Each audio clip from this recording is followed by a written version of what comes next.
भाई। तो guys hello guys, तो मेरा ब्लेग मेरे चैनल को सब्सक्राइब कर दो और अब अंडे को देखें क्योंकि अंडे कैसे है, तो देखते हैं अंडे में से क्या निकलता है। तो गाइस तो सबसे पहले ये 4 है, कान का कर देता हूँ 1 2 3 4 है।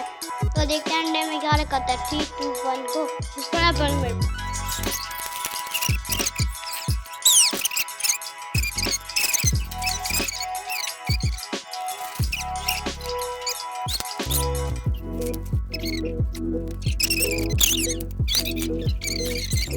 तो ये गर्ल्स वाला देखते हैं।